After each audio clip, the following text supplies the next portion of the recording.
ឥឡូវបានទស្សនាហើយមករឿងពេញចង់ដឹងអារម្មណ៍ខេមអារម្មណ៍មិនដែរបានទស្សនាភាពយន្តខ្មែរ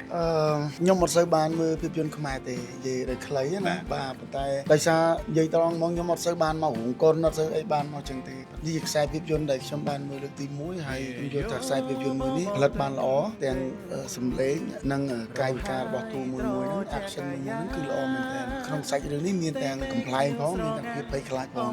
ហើយពិតជាសរសើរដល់តួទាំងអស់មែនដែលពូកែសម្ដែងព្រោះអាការសម្ដែងដែលយកសំឡេងពិតហ្នឹងគឺវាមិនសាមញ្ញពេកទេមិនស្រួលពេកទេចឹងណាបាទចឹងខ្ញុំចាប់អារម្មណ៍ថាខ្សែភាពយន្តនេះនឹងធ្វើឲ្យបុកម៉ែបងប្អូនទទួលបានអារម្មណ៍ប្លែកថ្មីហើយនឹងមានទាំងភាពសប្បាយរីករាយក៏ដូចជាភាពភ័យខ្លាចនៅក្នុងខ្សែភាពយន្តនេះផងដែរអាចរៀបទៀងប្រមាណភាគរយដែរខ្ញុំមក70ចុះបាទ70បាទ70បាទ7លើ10ណាអរគុណខេមរបស់បងប្អូនយើងអរគុណ